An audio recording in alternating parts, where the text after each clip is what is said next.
Tercera parte. Capítulo 5. B. No, no es eso, comenzó a decir con tono sencillo y modesto. Confieso, no obstante, que ha reproducido usted con bastante exactitud mi pensamiento, y hasta, si usted quiere, diré que con mucha exactitud. Pronunció estas últimas palabras con cierta satisfacción. Lo que yo no he dicho, como usted me hace decir, es que las personas extraordinarias tengan absoluto derecho para cometer en todo caso cualesquiera acciones criminales. Supongo que la censura no habría dejado pasar un artículo concebido en tales términos. He aquí sencillamente lo que yo me he permitido decir. El hombre extraordinario tiene el derecho, no oficialmente, sino por sí mismo, de autorizar a su conciencia a franquear ciertos obstáculos, pero sólo en el caso en que se lo exija la realización de su idea, la cual puede ser a veces útil a todo el género humano. Usted pretende que mi artículo no es claro y voy a tratar de explicarlo. Quizá no me engañe al suponer que tal es el deseo de usted. Según mi parecer, si los inventos de Kepler y de Newton, a causa de ciertas circunstancias, no hubieran podido darse a conocer sino mediante el sacrificio de 1, de 10, de 100 o de un número mayor de vidas que hubiesen sido obstáculos a esos descubrimientos, Newton habría tenido el derecho, más aún, habría tenido el deber de suprimir a esos 10, a esos 100 hombres, a fin de que sus descubrimientos fuesen conocidos por el mundo entero. Esto no quiere decir, como usted comprenderá, que Newton tuviese el derecho de asesinar a quien se le antojase, ni de robar a quien le viniese en gana. En mi artículo, insisto, me acuerdo de ello, sobre esta idea, a saber, que todos los legisladores y guías de la humanidad, comenzando por los más antiguos y pasando por Licurgo, Solón y Mahoma hasta llegar a Napoleón, etc., todos sin excepción han sido delincuentes, porque en el hecho de dar nuevas leyes han violado las antiguas, que eran observadas fielmente por la sociedad y transmitidas a las generaciones futuras. Indudablemente no retrocedían ellos ante el derramamiento de sangre en cuanto les podía ser útil. Es también de notar que todos estos bienhechores y guías de la humanidad han sido terriblemente sanguinarios. Por consiguiente, no sólo los grandes hombres, sino todos aquellos que se elevan sobre el nivel común y que son capaces de decir alguna cosa nueva, deben, en virtud de su naturaleza propia, ser necesariamente delincuentes en mayor o menor grado, según los casos. De otro modo, sería imposible salir de la rutina, y quedarse en ella es cosa que no pueden consentir, pues, a mi manera de ver, su propio ser se lo prohíbe. En resumen, ya ve usted que aquí no hay nada de particular y nuevo en mi artículo. Esto ha sido dicho e impreso 1000 veces. En cuanto a mi clasificación de personas en ordinarias y extraordinarias, reconozco que es un poco caprichosa, pero dejo a un lado la cuestión de cifras, a la que doy poca importancia. Creo únicamente que en el fondo mi pensamiento es justo. Este pensamiento se resume diciendo que la naturaleza divide a los hombres en dos categorías. La una, inferior, la de los hombres ordinarios, cuya sola misión es la de reproducir seres semejantes a sí mismos. La otra, superior, que comprende los hombres que poseen el don o el talento de hacer oír una palabra nueva. Claro, es que las subdivisiones son innumerables, pero las dos categorías presentan rasgos distintivos bastante determinados. Pertenecen a la primera, de una manera general, los conservadores, los hombres de orden que viven en la obediencia y que la aman. En mi opinión, están obligados a obedecer porque tal es su destino, y porque tienden, según sus medios, y porque esto no tiene nada de humillante para ellos. El segundo grupo se compone exclusivamente de hombres que violan la ley o tienden, según sus medios, a violar. Sus delitos son naturalmente relativos y de una gravedad variable. La mayor parte reclama la destrucción de lo que es, en nombre de lo que debe ser. Mas si por su idea deben verter la sangre y pasar por encima de cadáveres, pueden, en conciencia, hacer ambas cosas en interés de su idea, por supuesto. En este sentido, mi artículo reconocía el derecho al crimen. ¿Recuerda usted que nuestro punto de partida ha sido una cuestión jurídica? Por otra parte, no hay que inquietarse mucho. Casi siempre la masa les niega ese derecho, los decapita o los cuelga, y obrando de esta suerte, cumple con mucha justicia su misión conservadora hasta el día. Si bien es verdad que esta misma masa erige estatuas a los supliciados y los venera alguna que otra vez. El primer grupo es siempre dueño del presente, el segundo lo es del porvenir. El uno conserva el mundo y multiplica a los habitantes, el otro mueve al mundo y lo conduce a su objeto. Estos y aquellos tienen absolutamente el mismo derecho a la existencia, y viva la guerra eterna. Hasta la Nueva Jerusalén, por supuesto. De modo que usted cree en la Nueva Jerusalén. Sí que creo, respondió enérgicamente Raskolnikov, que durante su largo discurso había tenido los ojos bajos mirando obstinadamente un punto del tapete. ¿Y cree usted en Dios? Perdóneme usted esta curiosidad. Sí que creo, repitió el joven mirando a Porfirio. ¿Y en la resurrección de Lázaro? Sí. ¿Por qué me lo pregunta usted? ¿Y cree usted al pie de la letra? Al pie de la letra. Dispense usted que le haga estas preguntas. Esto me interesaba, pero permítame. Vuelvo al asunto de que hablábamos antes. No se ejecuta siempre a esos hombres extraordinarios. Hay algunos, por lo contrario, que triunfan en vida. Oh, sí, esto ocurre, y entonces son ellos los que llevan al suplicio a los otros, cuando es preciso. Y a decir verdad, ese es el caso más frecuente. En general, la observación es muy exacta. Muchas gracias.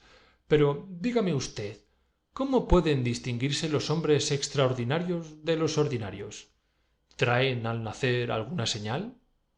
Soy de parecer que convendría un poco más de exactitud, una limitación en cierto modo más clara. Dispense usted esta inquietud natural en un hombre práctico y bien intencionado, pero ¿no podrían llevar un traje particular, un emblema cualquiera? Porque, figúrese usted, si se produce una confusión, si un individuo de una categoría se figura que es de otra y se pone, según la expresión feliz de usted, a suprimir todos los obstáculos. Eso ocurre con mucha frecuencia. Esa observación es más sutil aún que la primera. Muchas gracias. No hay que darlas. Pero considere usted que el error solo es posible en la primera categoría. Es decir, en aquellos que he llamado quizás con impropiedad hombres ordinarios. No obstante su tendencia innata a desobedecer, muchos de ellos, por efecto de un juego de la naturaleza, se consideran hombres de vanguardia, demoledores, y se creen llamados a hacer oír la palabra nueva, y esta ilusión es en ellos muy sincera. Al mismo tiempo no conocen de ordinario a los verdaderos innovadores y los desprecian como a gentes atrasadas y sin elevación de espíritu. Pero yo creo que no hay en eso un verdadero peligro y que no debe usted inquietarse, porque ellos no van muy lejos. Sin duda se podría azotarlos como castigo a su error y volverlos de nuevo a su puesto, pero de todos modos no hay necesidad de molestar al ejecutor. Ellos mismos se aplican la disciplina, porque son personas muy morales, y unas veces se prestan los unos a los otros estos servicios, y otras veces se azotan ellos por sus propias manos. Ocasiones hay en que ellos mismos se imponen diversas penitencias públicas, lo que no deja de ser edificante. No debe usted preocuparse por ellos. Vamos, por esta parte al menos me ha tranquilizado usted. Pero hay una cosa que todavía me preocupa. Dígame usted, si le place, ¿hay muchas personas extraordinarias que tienen el derecho de asesinar a las otras? Pronto estoy a inclinarme ante ellas, pero si son muchas, confiese usted que la cosa será bastante desagradable. Tampoco por eso se debe usted inquietar, prosiguió en el mismo tono Raskolnikov. En general, nace un número muy escaso de hombres con una idea nueva, ni aun capaces de darse cuenta de lo que es nuevo. Es evidente que el reparto de los nacimientos en las diversas categorías y subdivisiones de la especie humana debe de estar estrictamente determinado por una ley de la naturaleza. Claro es que esta ley nos es desconocida, pero yo creo que existe y que llegará a descubrirse algún día. Una enorme masa de gente solo ha venido a la Tierra para dar al mundo, después de largos y misteriosos cruzamientos de razas, un hombre que, entre mil, poseerá alguna independencia. A medida que va aumentando el grado de independencia, no se encuentra más que un hombre por cada 10.000 o por cada 100.000. Son cifras aproximadas. Se cuenta un genio entre muchos millones de individuos, y quizás pasan millares de millones de hombres sobre la Tierra antes de que surja una de esas altas inteligencias que renuevan la faz del mundo. En una palabra, yo no he ido a mirar en la retorta en que todo esto se opera, pero debe de haber una ley fija. En esto no puede existir el azar. ¿Pero qué es eso? ¿Os estáis burlando los dos? Gritó Razumiquín. Esto es una comedia. Se están divirtiendo el uno a costa del otro. Hablas con formalidad, Rodia. Sin responderle, Raskolnikov levantó hacia él su rostro pálido en que se pintaba cierta expresión de sufrimiento. Al observar la fisonomía tranquila y triste de su amigo, Razumiquín encontró extraño el tono cáustico, provocador y descortés que había tomado Porfirio. Luego dijo: Sí, amigo mío, en efecto, esto es serio. Sin duda, tienes razón al decir que no es nuevo y que se parece a todo lo que hemos oído y leído 1000 veces. Pero lo que hay en ello verdaderamente original y que te pertenece realmente es, siento decirlo, eso del derecho a derramar sangre que concedes o prohíbes. Perdóname con tanto fanatismo. He aquí, por consiguiente, el pensamiento principal de tu artículo. Esa autorización moral de matar es, a mi entender, más espantosa que lo sería la autorización legal o oficial. Exacto, más espantosa, afirmó Porfirio. No, la expresión ha ido más allá de tu pensamiento. No es eso lo que has querido decir. Yo leeré tu artículo. Sucede que, hablando, suele ir uno más lejos de lo que se proponía. Tú no puedes pensar tal cosa. Yo lo leeré. No hay nada de eso en mi artículo. Apenas he tocado esa cuestión, dijo Raskolnikov. Sí, sí, repuso el juez. Ahora comprendo, sobre poco más o menos, la manera que tiene usted de considerar el crimen, pero perdone usted mi insistencia. Si un joven se imagina ser un Licurgo o un Mahoma futuro, no hay que decir que comenzará por suprimir cuantos obstáculos le impidan cumplir su misión. Ese tal me diría: yo emprendo una larga campaña, y para una campaña hace falta dinero. Esto supuesto, se procuraría recursos. Ya adivina usted de qué manera. Al oír estas palabras, Zametov refunfuñó no sabemos qué en su rincón. Raskolnikov no le miró siquiera.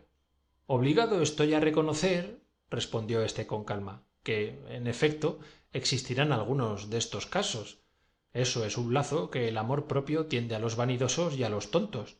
Los jóvenes, sobre todo, se dejan cazar con él. ¿Lo está usted viendo? ¿Y qué? Yo no tengo la culpa. Sucede y sucederá siempre. Hace un momento este amigo nuestro me reprendía por autorizar el asesinato, añadió señalando a Razumiquín. ¿Qué importa? ¿Acaso no está la sociedad suficientemente protegida por las deportaciones, las cárceles, los jueces de instrucción y los presidios? ¿Por qué inquietarse? Buscad al ladrón. ¿Y si le encontramos? ¿Peor para él? Por lo menos usted es lógico, pero ¿qué le diría su conciencia? ¿Y a usted qué le importa eso? Es una cuestión que interesa al sentimiento humano. El que tiene conciencia sufre reconociendo su error. Ese es su castigo, independientemente del presidio. ¿De modo, preguntó Razumiquín frunciendo el entrecejo, que los hombres de genio, aquellos a quienes les es concedido el derecho de matar, no deben experimentar ningún sufrimiento al derramar sangre? ¿Qué quiere decir eso de no deben? El sufrimiento no se permite ni se prohíbe. Que sufran si tienen piedad de su víctima. El sufrimiento acompaña siempre a una conciencia amplia y a un corazón profundo. Los hombres verdaderamente grandes deben, me parece a mí, experimentar honda tristeza en la tierra, añadió Raskolnikov, acometido de súbita melancolía que formaba contraste con la conversación precedente. Levantó los ojos, miró a todos los que estaban en la sala con aire soñador, sonrió y tomó su gorra. Estaba muy tranquilo, con la comparación con la actitud que tenía cuando entró, y se daba cuenta de ello. Todos se levantaron. Porfirio Petrovich volvió a la carga. Puede usted injuriarme o incomodarse o no conmigo, pero mi deseo es más fuerte que yo y es menester que le dirija todavía una pregunta. Verdaderamente me avergüenza abusar de usted de este modo. En tanto que pienso en esto y para no olvidarla, quisiera comunicar a usted una idea que se me ha ocurrido. Bueno, diga usted su idea, respondió Raskolnikov en pie, pálido y serio, frente al juez de instrucción. Verá usted, verdaderamente no sé cómo expresarme. Es una idea muy extraña, psicológica. Al escribir su artículo es muy probable que se considerase usted como uno de esos hombres extraordinarios de quienes hablaba hace poco. ¿No es así? Es muy posible, respondió desdeñosamente Raskolnikov. Razumiquín hizo un movimiento. Si eso fuese así, ¿no estaría usted decidido ya para triunfar de dificultades materiales, ya para facilitar el progreso de la humanidad? ¿No se decidiría usted, repito, a franquear el obstáculo, por ejemplo, a matar y a robar? Al mismo tiempo guiñaba el ojo izquierdo y se reía silenciosamente como antes. Si estuviese decidido a eso, no lo diría usted, replicó Raskolnikov con acento altanero de desafío. Mi pregunta no tenía más objeto que el de una curiosidad literaria. La he hecho únicamente con el fin de penetrar el sentido del artículo de usted. ¡Oh, qué lazo tan grosero! ¡Qué malicia prendida con alfileres! Pensó Raskolnikov con algo de desprecio. Permítame usted que le diga, respondió secamente, que yo no me creo ni un Mahoma, ni un Napoleón, ni ningún otro personaje de este género. Por consiguiente, no puedo explicarle a usted lo que yo haría si estuviese en lugar de ellos. ¿Quién hay ahora en Rusia que no se crea un Napoleón? Dijo con brusca familiaridad el juez instructor. Esta vez también la entonación de su voz delataba un segundo fin. ¿Será acaso un segundo Napoleón el que ha matado a Elena Ivanovna esta semana última? Saltó de repente desde su rincón Zametov. Sin pronunciar una palabra, Raskolnikov fijó en Porfirio una mirada fría y penetrante. Las facciones de Razumiquín se contrajeron. Un rato hacía ya que parecía dudar de algo. Paseó en torno suyo una mirada irritada. Durante un minuto reinó sombrío silencio. Raskolnikov se dispuso a salir. ¿Se marcha usted ya? Dijo cariñosamente Porfirio, tendiendo la mano al joven con extrema amabilidad. Estoy encantado de haberle conocido. En cuanto a su solicitud, esté usted tranquilo. Escriba en el sentido que le he dicho. O más vale que venga usted a verme uno de estos días. Mañana, por ejemplo. Estaré aquí sin falta a las 11. Lo arreglaremos todo y hablaremos un poco. Como usted es uno de los últimos que ha estado allí, podrá quizá decirnos algo, añadió en tono de campesino el juez de instrucción. ¿Trata usted de interrogarme en toda regla? Preguntó secamente a Raskolnikov. De ninguna manera. No se trata de tal cosa en este momento. No me ha comprendido usted. Yo aprovecho todas las ocasiones y he hablado ya con todos los que tenían objetos empeñados en casa de la víctima. Muchos me han suministrado datos interesantes, y como usted es el último que estuvo. A propósito, exclamó con súbita alegría, es una suerte que haya pensado. Ya se me olvidaba. Al decir esto se volvió hacia Razumiquín. El otro día me mareaba a propósito de ese Mikolai. Pues mira, estoy cierto, convencido de su inocencia, prosiguió dirigiéndose a Raskolnikov. Pero ¿qué hacer? Ha sido preciso también molestar a Mitka. He aquí lo que yo quería preguntar a usted. Al subir la escalera de la casa, permítame usted que se lo pregunte. ¿Era entre 7 y 8 cuando estuvo allí? Sí, respondió, y enseguida sintió haber dado esta respuesta, que no tenía necesidad de dar. Bueno, al subir la escalera entre 7 y 8, ¿no vio usted en el segundo piso, en un cuarto cuya puerta estaba abierta, no recuerda usted, a 2 obreros, o por lo menos uno de ellos, que estaba pintando la habitación? ¿No reparó usted? Eso es muy importante para los 2 obreros. ¿Pintores? No, no los vi, respondió lentamente Raskolnikov, como si tratase de recordar. Durante un segundo puso en tensión violenta todos los resortes de su espíritu para descubrir con claridad qué lazo ocultaba la pregunta hecha por el juez de instrucción. No, no los vi ni advertí tampoco si estaba abierto el cuarto, continuó muy contento de haber descubierto la trampa. De lo que sí me acuerdo es que del cuarto piso el empleado que vivía enfrente de Elena Ivanovna estaba de mudanza. Lo recuerdo muy bien porque tropecé con 2 soldados que llevaban un sofá y tuve necesidad de arrimarme a la pared. Pero lo que es pintores no recuerdo haberlos visto, ni tampoco de si alguna puerta estaba abierta. No, no lo vi. ¿Pero qué estás diciendo? Gritó de repente Razumiquín, que hasta entonces había estado como reflexionando. Si fue el mismo día del asesinato cuando los pintores trabajaban en ese cuarto y Rudia estuvo 2 días antes en la casa, ¿por qué le haces esa pregunta? Calle, pues es verdad. He confundido las fechas, exclamó Porfirio, dándose una palmada en la frente. ¿Qué diablos? Este asunto me hace perder la cabeza, añadió a modo de excusa dirigiéndose a Raskolnikov. Es tan importante saber si alguno los ha visto en el cuarto entre 7 y 8 que sin pararme a reflexionar he creído obtener de usted esta aclaración. He confundido los días.